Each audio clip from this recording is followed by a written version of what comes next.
Meu parceiro e eu nos mudamos para nosso primeiro apartamento juntos em Pasadena, Califórnia.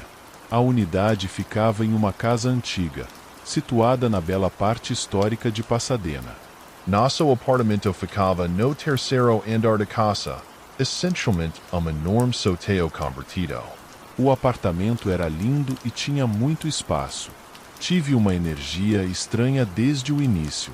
No entanto, meu parceiro não acreditava em nada sobrenatural ou paranormal, então ele sempre brincava quando eu fazia comentários sobre um espaço que parecia pesado ou intenso.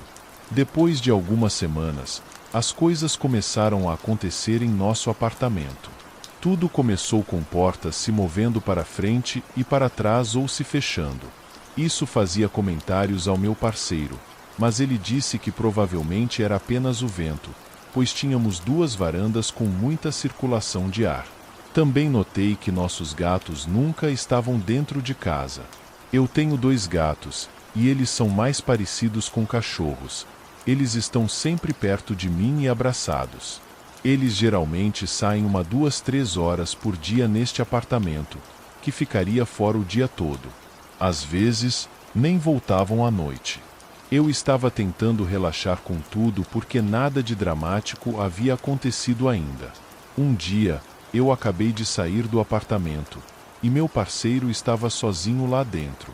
Ele me ligou e ficou com muito medo do telefone. Ele me disse que tinha visto um homem todo vestido de preto andando pelo apartamento e entrando em nosso quarto.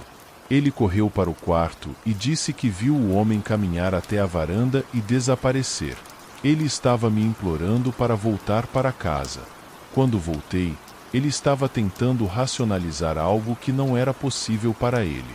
Contei a ele algumas histórias do meu passado e alguns encontros que tive com o paranormal. Ele me pegou, e finalmente fomos dormir. Esse foi o começo da tortura. Comecei a ouvir algo andando e correndo subindo e descendo as escadas. Isso acontecia durante toda a noite e começava todas as noites por volta das 2 horas. Comecei a perder muito sono porque abria constantemente a porta do quarto para verificar e não havia nada lá. Meu parceiro dormia profundamente, então não ouvia nada. Não achei que pudesse ver aparições, mas pude sentir alguém parado bem ao lado para mim enquanto eu dormia. Eu sei que isso pode parecer estranho, mas falaria comigo durante o sono, me diria para acabar com minha vida e outras coisas horríveis. Muitas vezes eu acordava e ouvia sussurros bem no meu ouvido. O ritmo da fala foi tão rápido e intenso que meu namorado estava começando a agir de forma muito desapegada. Ele também começou a beber diariamente. Costumávamos ter noites de vinho pelo menos uma vez por semana e ocasionalmente nos encontrávamos com amigos, mas não bebíamos muito. Eu o via tomando doses e escondendo vodka e refrigerantes. Não o questionei porque pensei que ele estava apenas estressado. Uma manhã, acordamos, e percebi que ele tinha arranhões nas costas e nas pernas. Eu surtei e falei para ele se olhar no espelho.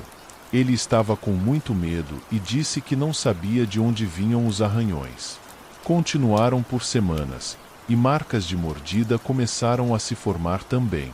Meu namorado também viu o homem de preto novamente uma noite. Depois disso, ele não era mais um cético. Ele acreditava que havia algo na casa. Eu, sendo estúpido, comecei a falar com essa energia quando estava sozinho. Eu pedia para por favor nos deixar em paz. Eu diria que tudo ficou muito pior depois disso. À noite, a TV da nossa sala ligava aleatoriamente, e o volume estava no máximo. Nós dois pulávamos, entrávamos em pânico e desligávamos a TV. Um dia, eu estava assistindo TV com meu gato ao meu lado, e ouvi passos subindo as escadas. Pensei que fosse meu companheiro. Os passos continuaram em minha direção, e não consegui ver ninguém. Comecei a sentir medo de repente. Meu gato foi jogado do outro lado da sala. Meus gatos gritaram e fugiram, e eu me senti encurralado. Uso cristais de turmalina preta e lembro-me de apenas segurá-lo para proteção durante toda essa dor. Procurei um médium psíquico local que tinha experiência com limpezas caseiras. Eu o conheci pessoalmente, e ele me disse que algo estava comigo. Eu disse, por favor, não me assuste. Eu realmente não aguento mais coisas estranhas. Ele disse que não, havia algo com você que não é humano. Ele me disse que precisaria ir para nossa casa o mais rápido possível. Ele veio alguns dias depois, e ele disse que a entidade estava lá novamente, mas ele falou comigo em particular. Ele me disse que essa entidade estava se apegando ao meu parceiro e que ele precisava fazer esse banho de limpeza para o meu parceiro. Eu nunca contei isso a ele porque ele estava realmente assustado. O médium andou pelo apartamento e disse que ali havia múltiplas energias na casa. Ele disse que eu conversando com eles e usando salve às vezes podia trazer outras coisas piores para a casa. Ele usou algum outro tipo de coisa para limpar a casa. Então, fizemos esse banho para meu parceiro. Ele deveria sentar na banheira com todas as luzes apagadas por 30 minutos e não sair. Eu disse a eles que faria isso outro dia para mim, pois não queria assustá-lo. Ele tomou banho, e as coisas ficaram legais por algumas semanas. Eventualmente, tudo começou de novo, e eu me lembro de estar em um casamento com meu amigo e meu parceiro me liga no telefone falando histericamente. Ele disse que alguns pratos da nossa cozinha começaram a cair no chão e que ele estava com medo. Saí do casamento mais cedo para ficar com ele. Naquela noite, decidimos rescindir nosso contrato e sair de lá em 2 semanas. Tínhamos um apartamento novo e pagamos muito dinheiro para sair do nosso aluguel. O proprietário trabalhava conosco. Ela também me forneceu informações dos inquilinos anteriores. Eu disse a ela a verdade, e ela não acreditou em mim. Embora eu tenha conversado com os inquilinos anteriores por telefone, eles também eram um casal jovem. As meninas compartilharam que frequentemente ouviam passos, viam a porta bater e sempre se sentiam nervosas. No entanto, isso não piorou para elas. Elas moram lá há 16 meses, e foi reconfortante receber alguma validação. No primeiro dia nosso novo apartamento, cano esturu e juro água para todos os lados. Isso aconteceu às 3 da manhã, e estávamos com tanto medo de que algo tivesse nos seguido. Depois do cano, nada aconteceu de novo, mas ainda estávamos assombrados pelas memórias. Meu parceiro nunca questionou minha intuição agora e até me perguntou como você se sente neste espaço, etc. Ele é como um verdadeiro crente agora. Tantas outras coisas aconteceram em Pasadena, como meu namorado viu crianças no banheiro com luzes piscando, pontos frios intensos e a sensação constante de que alguém está bem ao seu lado. Estou feliz por finalmente compartilhar a história que contei a alguns amigos. Ah, mas alguém não acredita em mim. Uma até riu enquanto eu contava a ela. Parei de contar a história para as pessoas porque senti que isso estava convidando a energia negativa de volta. Agora, obrigado a todos por lerem isso, e espero que essa história ressoe em pelo menos alguém.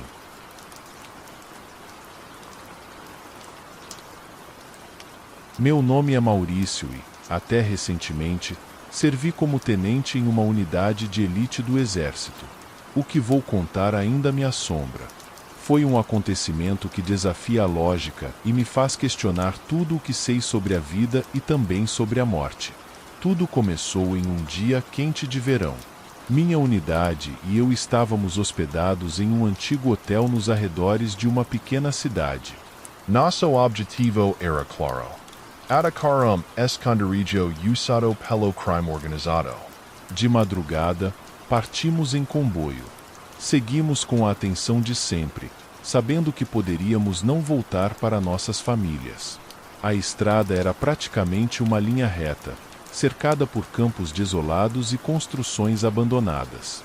No meio do caminho, passamos por uma casa isolada, tão solitária que o simples fato de alguém morar lá parecia sem sentido. Era uma estrutura desgastada pelo tempo, com a pintura descascada e o jardim cheio de mato. O que realmente nos chamou a atenção foi o movimento atrás de uma das janelas sujas e embaçadas do andar térreo. Havia uma menina de no máximo 8 anos, com cabelos escuros bagunçados e uma palidez doentia. Suas mãos batiam no vidro enquanto ela gritava.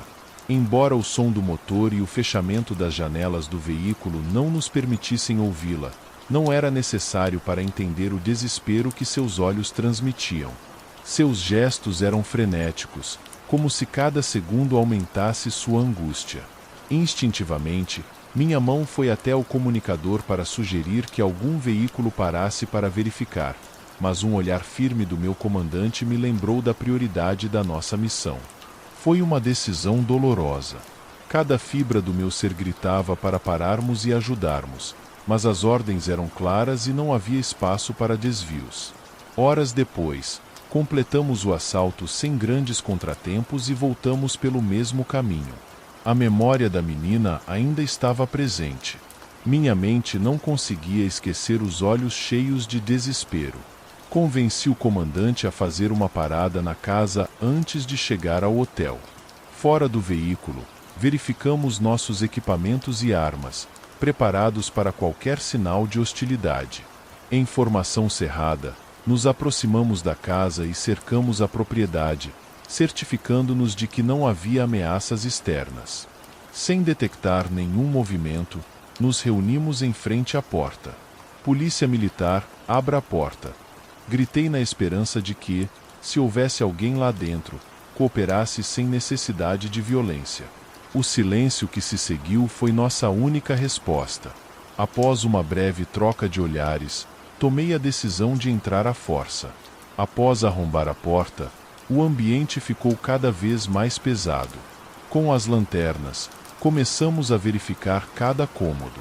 A casa estava mobiliada com alguns móveis em péssimo estado e cheia de poeira. Depois de uma verificação exaustiva do primeiro andar, começamos a subir as escadas para o segundo andar. Foi então que o ar começou a mudar. Um forte cheiro desagradável começou a penetrar em nossas balaclavas. Quando chegamos ao segundo andar, a origem do fedor tornou-se clara e todos trocamos olhares. O cheiro de morte podre era insuportável. Caminhamos lentamente pelo corredor com a cautela de quem sabe que vai encontrar algo perturbador. O primeiro quarto estava aberto. Empurrei a porta com a mão envolta na minha luva tática e a imagem que se revelou diante de nós foi de partir o coração. Ali, espalhados pelo chão, estavam os corpos de várias crianças. Entre aqueles corpos pequenos e frágeis, estava a menina da janela, tão pálida quanto quando a vi gritar. Embora nenhum de nós fosse especialista em ciência forense, a experiência nos ensinou a reconhecer os sinais inconfundíveis de uma morte prolongada. Essas crianças estavam mortas há pelo menos 3 dias, e a decomposição já marcava seus traços físicos. Permanecemos em silêncio, processando a cena, a tragédia, além do fato de um cadáver ter gritado por socorro. Depois que encontramos os corpos e nos certificamos de que não havia mais ninguém lá dentro, saímos de casa para relatar a situação. Desde que chegaram os da PGR e da Semefo, saímos do local e não ouvimos mais nada durante vários dias, talvez uma semana inteira. As notícias de que os corpos haviam sido identificados e as famílias estavam sendo avisadas chegaram. Um dia, meu comandante me abordou com um pedido inusitado. Ele me explicou que os pais da menina que tínhamos visto na janela queriam conhecer a pessoa que encontrou sua filha. Mesmo não sendo obrigatório, o gesto poderia proporcionar algum encerramento para aquela tragédia. Resolvi aceitar o encontro, pois uma parte de mim precisava ver aquele ciclo se encerrar. O encontro foi em um local pequeno e discreto, coordenado pela PGR. Os pais da garota, um homem e uma mulher marcados pela dor, estenderam-me as mãos com uma gratidão que me deixou sem palavras. Obrigado. Nossa filha desapareceu há mais de 5 meses. A polícia parou de procurar há muito tempo, mas você encontrou nossa menina. Agora podemos dizer adeus adequadamente. As palavras de gratidão e as lágrimas em seus olhos me fizeram compreender a magnitude de nossa descoberta acidental. Até aquele momento, eu sempre acreditei que fantasmas apareciam para assustar os vivos, mas depois dessa experiência, entendi que alguns fantasmas se manifestam por outros motivos, como querer que seus corpos sejam encontrados para que possam finalmente retornar para suas famílias depois de tanto tempo.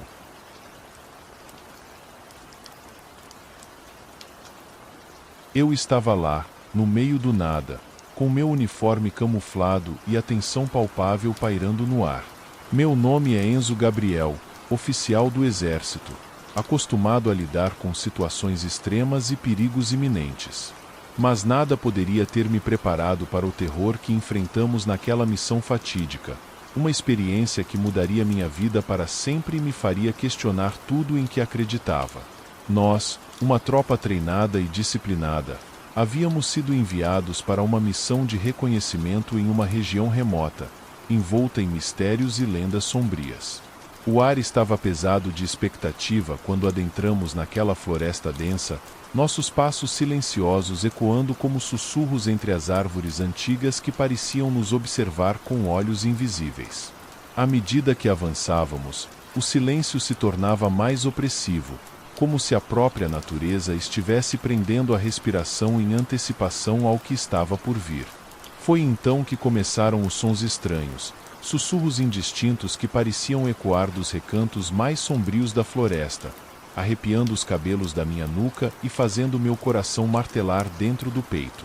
Nossos rádios chiavam com estática, tornando-se cada vez mais difíceis de usar, como se estivéssemos isolados do resto do mundo, presos em um pesadelo sem fim. E então, as visões começaram, sombras movendo-se entre as árvores, figuras indistintas que desapareciam tão rapidamente quanto surgiam, deixando para trás apenas o eco de sua presença perturbadora. A paranoia se instalou em nossas mentes, transformando cada sombra em uma ameaça iminente, cada ruído em um presságio de perigo. E então, quando finalmente chegou, o evento que nos quebraria até os ossos e nos deixaria marcados para sempre: o ataque. Não foram inimigos tangíveis que nos assaltaram naquela noite, mas sim uma força sobrenatural, uma entidade indescritível que se materializou diante de nossos olhos atônitos.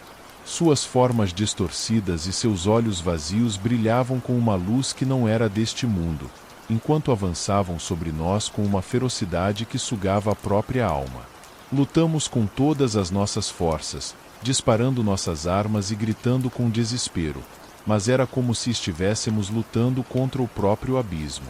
Eu vi meus companheiros caírem, suas vozes silenciadas para sempre, enquanto eu mesmo mal conseguia distinguir a realidade da alucinação em meio ao caos ensurdecedor que nos envolvia. Quando a batalha finalmente cessou e o silêncio doloroso da morte pairou sobre nós, eu soube que não restava mais nada a fazer além de fugir. Abandonei minha posição, deixando para trás meus colegas caídos e meus ideais destroçados, enquanto corria desesperadamente em direção à segurança, sabendo que jamais seria capaz de esquecer o horror que testemunhei naquela floresta maldita. Desde então, deixei para trás minha vida no exército, assombrado pelas memórias daquela noite fatídica e assustadora, e pela certeza de que há coisas neste mundo que simplesmente não podem ser explicadas ou combatidas.